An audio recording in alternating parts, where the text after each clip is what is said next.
मानक आशुलिपि अभ्यास number 55 ready start.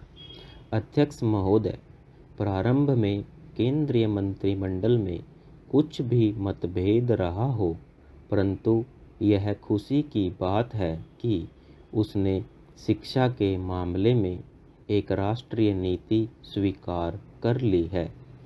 भले ही शिक्षा को संविधान में की समवर्ती सूची में न रखा गया हो और इसके संबंध में निर्णय करने का एकमात्र अधिकार राज्यों को दिया गया हो, परंतु केंद्र द्वारा इस विषय में एक राष्ट्रीय नीति का स्वीकार किया जाना इस बात का सबूत है कि अधिकारों के झमेले में न पड़कर शिक्षा के राष्ट्रीय महत्व को अब स्वीकार कर लिया गया है।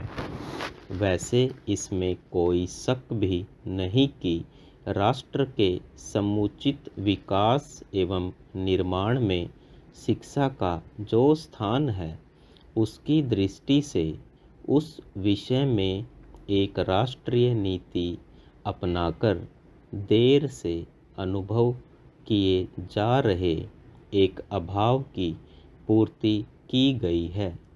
शिक्षा के क्षेत्र में जो व्यवस्था और असंतोष चल रहा है, उसका उससे अंत हो जाएगा, यह कहना अभी कठिन है।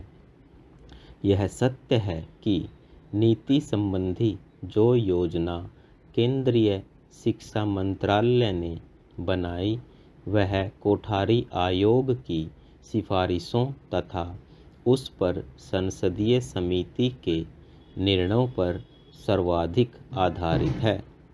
यह भी सही है कि इस संबंध में राज्यों से भी परामर्श लिया गया है, परंतु इस बात की कोई गारंटी नहीं है कि संसद द्वारा उसे स्वीकार कर लेने के बाद भी उस पर अमल शुरू हो जाएगा।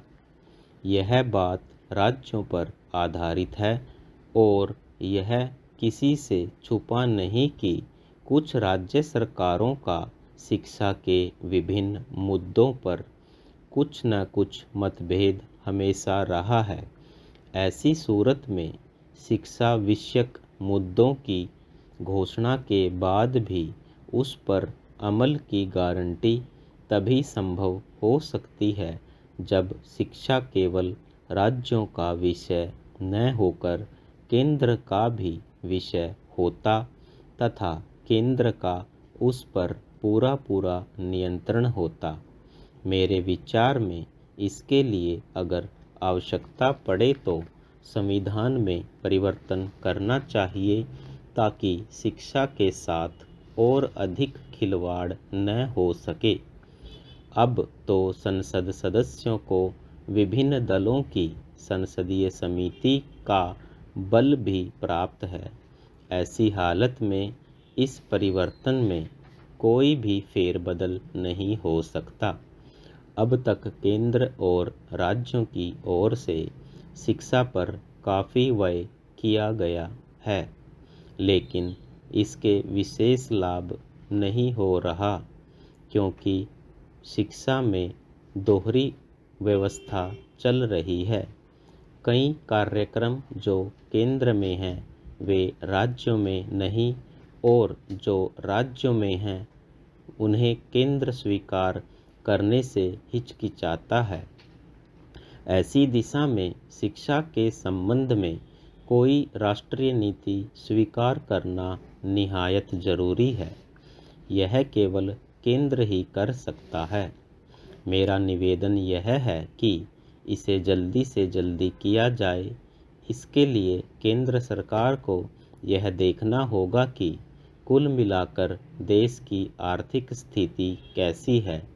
उसे ध्यान में रखकर शिक्षा के मद पर कितने प्रतिशत खर्च करना संभव हो सकेगा और फिर उससे शिक्षा क्षेत्र में क्या उन्नति संभव है।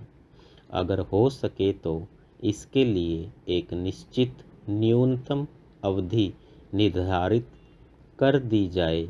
इस समय राष्ट्र के पास धन की कमी हो सकती है, परंतु इस बात से कोई इनकार नहीं कर सकता कि भारत जैसे विशाल देश की निरक्षरता को समाप्त करने के लिए यह अत्यंत आवश्यक है कि शिक्षा के मद पर अधिक से अधिक व्यय किया जाए।